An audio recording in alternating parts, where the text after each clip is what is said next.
क्या आपको पता है कि दुनिया का सबसे खतरनाक जानवर कौन सा है?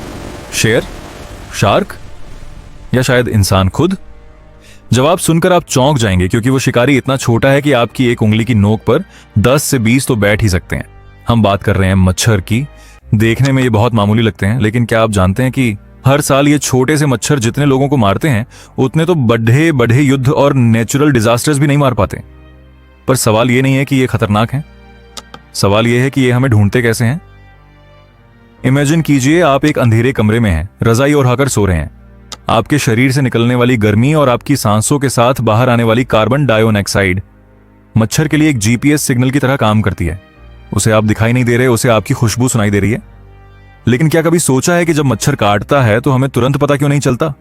वो ऐसा क्या इंजेक्शन लगाता है कि हमारा खून पानी की तरह पतला हो जाता है और हमें भनक तक नहीं लगने देता?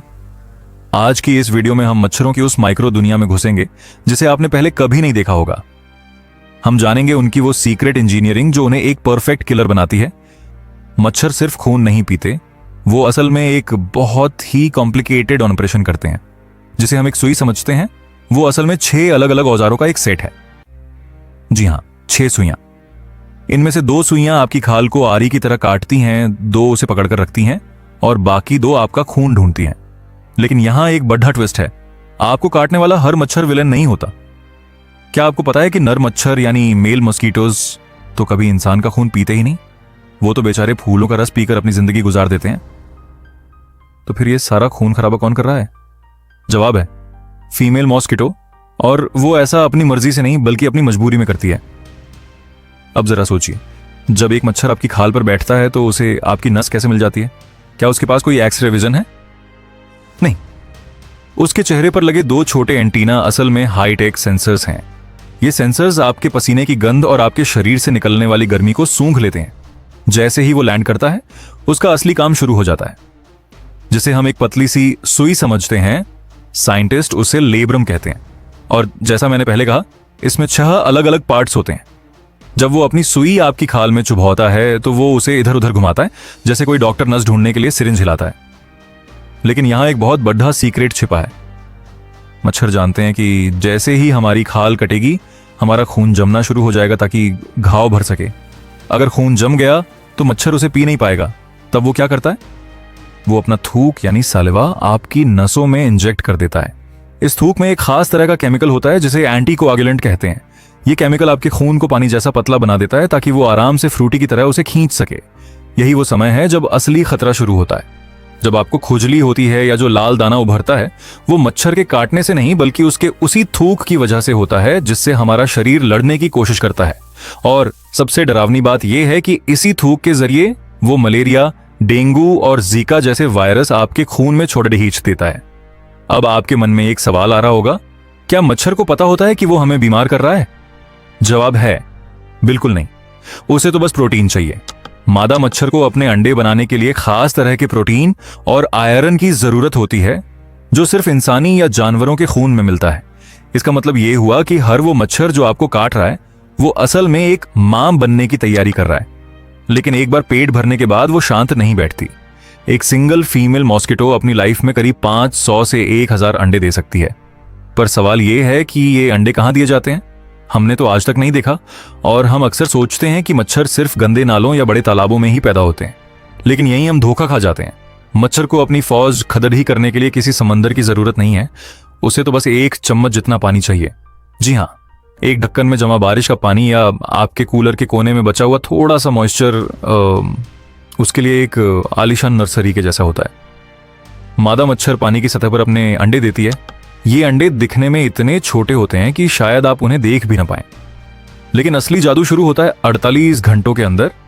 इन अंडों से निकलते हैं लार्वा। ये पानी के अंदर ऐसे तैरते हैं जैसे कोई छोटा सा एलियन हो। लेकिन यहां पर भी एक बहुत बड़ा ट्विस्ट है। क्या आप जानते हैं कि अगर पानी सूख जाए तो भी मच्छर के अंडे मरते नहीं हैं? और कुछ मच्छरों की प्रजातियां ऐसी हैं जिनके अंडे महीनों तक सूखी जगह पर पड़े रह सकते हैं। जैसे ही वहां पानी की एक बूंद गिरती है, वो फिर से जिंदा हो जाते हैं। इसे कहते हैं कुदरत का सर्वाइवल मोड। अब सवाल यह है कि क्या मच्छर सबको एक जैसा काटते हैं? आपने गौर किया होगा कि एक ही कमरे में 4 लोग बैठे हैं, लेकिन मच्छर सिर्फ एक ही बंदे के पीछे हाथ धोकर ढीके हैं। क्या उन्हें किसी का खून ज्यादा मीठा लगता है? साइंस कहती है कि ये मीठा खून वाली बात सिर्फ एक मिथ है। असल में मच्छर आपकी केमिस्ट्री के दीवाने होते हैं। रिसर्च बताती है कि मच्छर ओ ब्लड ग्रुप वाले लोगों को बाकी ग्रुप्स के मुकाबले दुगना पसंद करते हैं। इसके अलावा अगर आपको ज्यादा पसीना आता है या आपके शरीर से लैक्टिक एसिड ज्यादा निकलता है तो आप मच्छर के लिए एक 5 स्टार मील की तरह होते हैं। इतना ही नहीं, अगर आपने डार्क रंग के कपड़े रीहे पहने हैं, खास तौर पर काला या गहरा नीला, तो आप उनके रडार पर जल्दी आ जाते हैं। उनकी नजरें गर्मी और रंगों को पहचानने में बहुत तेज होती है। लेकिन क्या ये छोटे से कीड़े वाकई इतने स्मार्ट हैं कि हम इनसे कभी जीत ही नहीं सकते? दुनिया भर के साइंटिस्ट्स पिछले कई सालों से एक ऐसी तकनीक पर काम कर रहे हैं जिससे मच्छरों की पूरी नस्ल को ही खत्म किया जा सके। पर क्या मच्छरों का धरती से गायब होना हमारे लिए अच्छा होगा, या फिर यह कुदरत के बैलेंस को पूरी तरह बिगाड़ देगा? क्या आपको लगता है कि हम मच्छरों को सिर्फ हिट या ऑल आउट से खत्म कर सकते हैं? असलियत यह है कि मच्छर अब स्मार्ट हो गए हैं।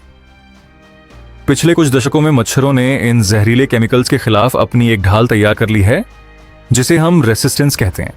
यानी जो दवा पहले उन्हें एक झटके में मार देती थी, अब वो उनके लिए बस एक मामूली स्प्रे बनकर रह गई है। इसीलिए दुनिया भर के बड़े बड़े साइंटिस्ट्स, यहां तक कि बिल गेट्स जैसे लोग भी अब एक बहुत ही अजीब और खतरनाक लगने वाली तकनीक पर काम कर रहे हैं। इसे जेनेटिकली मॉडिफाइड मॉस्किटोज कहते हैं।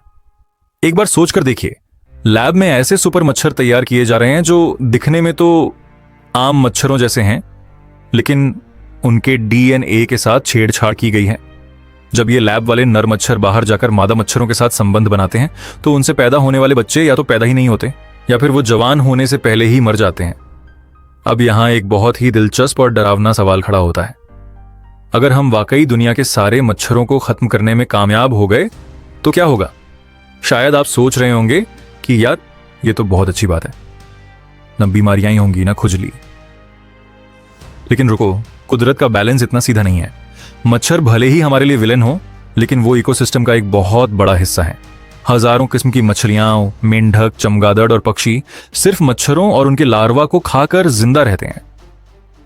अगर मच्छर गायब हुए तो शायद ये पूरी की पूरी फूड चेन ताश के पत्तों की तरह बिखर जाएगी। तो फिर उपाय क्या है? क्या हमें इन छोटे हथियारों के साथ ही जीना सीखना होगा, या फिर कोई ऐसा तरीका है जिससे हम बिना कुदरत को छेड़े खुद को बचा सकें? सच तो यह है कि मच्छर हमसे ज्यादा पुराने हैं। वो डायनासोर के जमाने से इस धरती पर राज कर रहे हैं और उन्होंने हर मुश्किल वक्त को मात दी है।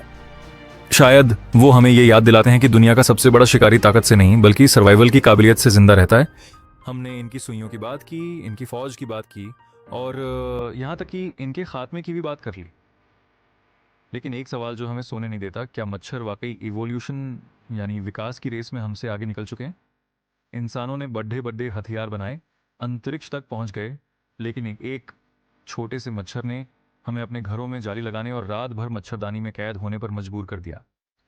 ये एक ऐसा साइलेंट इन्वेजन है जो सदियों से चल रहा है और हम बस बचाव करने की कोशिश करते रहते हैं। सोचिए, हम जिसे प्रगति कहते हैं, जैसे शहरों का बढ़ना, ग्लोबल वार्मिंग और बढ़ता तापमान, मच्छरों के लिए वो किसी वरदान से कम नहीं है।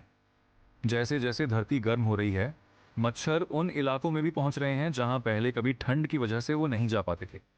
अब वो ऊंचे पहाड़ों और ठंडे मुल्कों में भी अपना घर बना रहे हैं।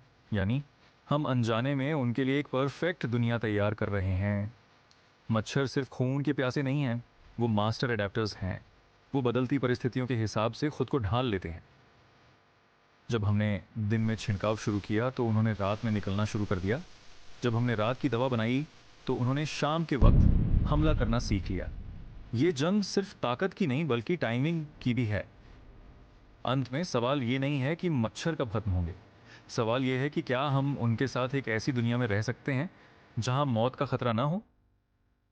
साइंस शायद कल मलेरिया और डेंगू का टीका बना ले, लेकिन मच्छर फिर कोई नया वायरस लेकर आ जाएंगे। मच्छर हमें एक बहुत बड़ा सबक सिखाते हैं कि इस धरती पर रहने का हक सिर्फ ताकतवर का नहीं बल्कि उसका है जो सबसे ज्यादा फ्लेक्सिबल है। तो अगली बार जब आप अपने आसपास या अपने हाथ पर बैठे उस छोटे से शिकारी को देखें तो याद रखिएगा, वो सिर्फ एक मच्छर नहीं है, वो कुदरत की सबसे खतरनाक और कामयाब मशीन है जो आपके खून की एक बूंद के लिए अपनी जान दांव पर लगाने को तैयार है।